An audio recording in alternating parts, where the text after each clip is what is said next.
जय महाकाल दोस्तों, मेरे प्यारे सभी साधक और मेरे साधका को प्रणाम। दोस्तों, अगर आपको मेरा चैनल अच्छा लगता है तो इसे लाइक करें, सब्सक्राइब करें और नीचे एक बेल का आइकन दिया गया है उसको जरूर दबाएं, ताकि मैं जो भी नई से नई जानकारी लेके आऊं, कोई साधना लेके आऊं, वो आप सब लोगों तक पहुंच सके। चैनल को सब्सक्राइब जरूर कीजिए और नीचे एक बेल का आइकन दिया गया उसको जरूर दबाएं। आज मैं आपके लिए एक सबसे बढ़िया साधना लेके आ रहा हूं। मेरे को कई लोगों के द्वारा ये बोला गया था, अभी गुरुजी आप इस तरीके की साधना डालिए, हांडी उड़ाने की साधना। ये जो साधना आपको बता रहा हूं हांडी उड़ाने की साधना है।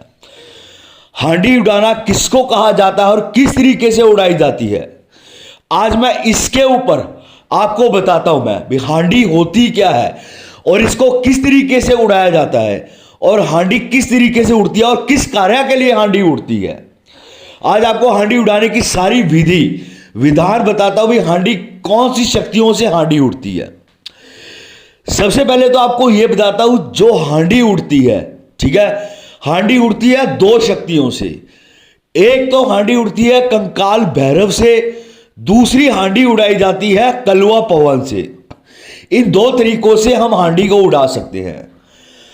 हांडी भी दो तरीके से उड़ती है, यह भी आपको सबसे पहले मैं थोड़ा सा बता दूं।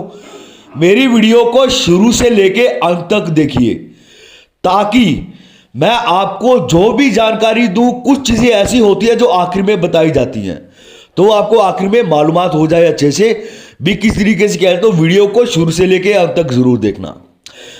हांडी दो, जैसे मैंने आपको बताया, दो तरीके से उड़ती है। एक तो कलवा पवन से उड़ती है और एक काल भैरव, ये कंकाल भैरव से उड़ाई जाती है हांडी। हांडी इन दो तरीकों से उड़ाई जाती। और हांडी उड़ाने के भी दो तरीके होते हैं। एक तो हांडी उड़ाई जाती है सिर्फ किसी को, सामने वाले इंसान को दिखाने के लिए, जिसमें क्या किया जाता है, हांडी को हवा में उड़ाया जाता है, बिल्कुल हवा में, जैसे 20 फीट 30 फीट की ऊंचाई तक उड़ाया जाता है, बिल्कुल सीधे खड़े। दूसरी हांडी जो उड़ाई जाती है, दूसरी हांडी उड़ाई जाती है मारण कर्म के ऊपर। ये दो तरीके की हांडी उड़ाई जाती है, एक मारण कर्म के ऊपर और एक सीधी किसी को दिखाने के लिए। मारण कर्म की हांडी जब किसी के ऊपर छोड़ी जाती है, वो हांडी इतनी आसानी से नहीं रुकती है, क्योंकि वो काफी खतरनाक क्रिया होती है हांडी उड़ाने की। मेरे को बहुत सारे लोगों ने बोला था भी गुरुजी आप हांडी के उड़ाने की विधि विधान दीजिए, हांडी उड़ाने की क्रिया बताइए, क्योंकि बहुत सारे लोग इसको सीखना चाहते हैं भी हांडी किस तरीके से उड़ाई जाती है। अभी मैं आपको हांडी उड़ाने के बारे में बता रहा हूं, इसके बाद आपको मैं एक और विधि बताऊंगा जिसमें पुतला मारण कर्म होता है। ये तो आप लोगों ने सुना होगा, पुतला, एक पुतला तैयार करके किसी इंसान को मारण कर्म किया जाता है। तो उसी तरीके से आपको जो अगली वीडियो बनाऊंगा वो इस टॉपिक के ऊपर बनाऊंगा भी पुतला बना के उसको किस तरीके से जागृत किया जाता है। चलो आते हैं अपनी टॉपिक के ऊपर, हांडी उड़ाने की विधि के ऊपर। आपको इसमें सामग्री क्या क्या चाहिए, पहले तो आपको मैं वो बता दूं भी हांडी उड़ाने की विधि में आपको सामग्री क्या चाहिए। आपको एक एकांत स्थान चाहिए, ठीक है, उस स्थान में आपके पास कोई ना हो। सबसे पहले तो आपको इसमें जो वस्त्र होंगे वो आपके काले वस्त्र होंगे, आसन भी आपका काला होगा। सामने आपको एक सरसों के तेल का और एक चमेली के तेल का आपको दीपक जगाना है। आपको इसमें जो सामग्री चाहिए वो आपको सामग्री बताता हूं। सामग्री इसमें चाहिए आपको एक मुर्गे के देसी अंडा चाहिए, एक दारू की बोतल चाहिए, 5 नींबू चाहिए, 7 दीपक चाहिए, इसमें 50 ग्राम राई, 50 ग्राम काले तिल, 250 ग्राम सरसों का तेल और 1.5 मीटर लाल कपड़ा और एक 1.5 मीटर काला कपड़ा चाहिए। आपको माचिस चाहिए और चमेली या मोगरे का आपको इसमें इत्र चाहिए। आपको करना क्या है, एक हांडी तैयार करनी है। हांडी तैयार करने के बाद आपको ये सारी जो सामग्री है हांडी के साथ उस लाल कपड़े के ऊपर आपको रख देनी है। ये हांडी बता रहा हूं मैं आपको, जो मारण कर्म के लिए हांडी छोड़ी जाती है उसके ऊपर बता रहा हूं आपको। उसमें आपको क्या करना है, विधि विधान से पूजा करनी पड़ती है। इसमें सिर्फ 1008 मंत्र पढ़ने पर ये हांडी का जो मंत्र होता है ये सिद्ध हो जाता है। इस मंत्र को सिद्ध करने के बाद आप इसको उड़ा सकते हैं हांडी को। इसमें कुछ गुप्त विधि विधान है इस क्रिया में, वो गुप्त विधि विधान इस तरीके से नहीं बताए जाते ताकि कोई भी, क्योंकि हांडी उड़ाना कोई ये नॉर्मल चीज नहीं है। अगर आप कोई भी चीज को करते हैं उसको रोकने का भी तरीका आप लोगों को आना चाहिए। अगर हांडी उड़ाना आप सीखते हैं, जैसे आपको आना चाहिए भी आप हांडी उड़ा रहे हैं, तो अगर हांडी उड़ा रहे हैं तो आपको हांडी को रोकने का भी तरीका आना चाहिए, अन्यथा उल्टा आपके ऊपर ही नुकसान हो जाता है इस चीज का। सबसे पहले आपने एक हांडी तैयार करनी है। हांडी तैयार करने के बाद आपने उसको लाल कपड़े के ऊपर रखना है।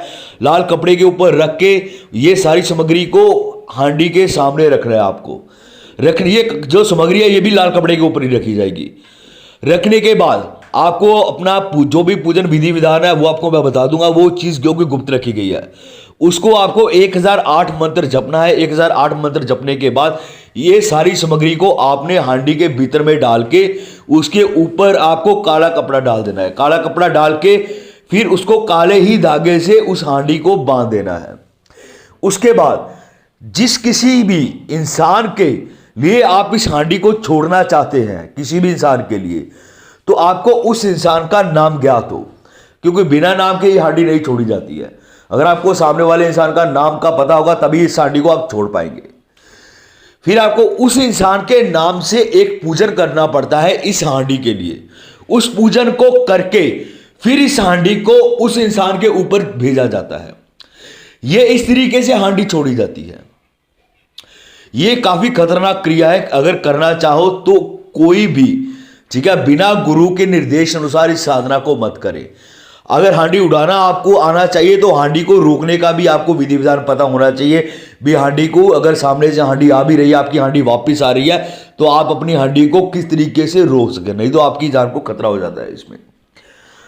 तो ये थी हांडी उड़ाने की मंत्र और हांडी उड़ाने का विधि विधान। इसमें मंत्र गुप्त रखे जाते हैं। मंत्र गुप्त क्यों रखे जाते हैं? ताकि कोई भी इसका गलत इस्तेमाल किसी तरीके से ना करे। इसी वजह से मंत्रों को हमेशा गुप्त रखा जाता है। अगर आपको मंत्र या कुछ इसके बारे में पूर्ण जानकारी चाहिए तो आप व्हाट्सएप के ऊपर मैसेज करके इसकी जानकारी ले सकते हैं। ठीक है दोस्तों, जय मां का।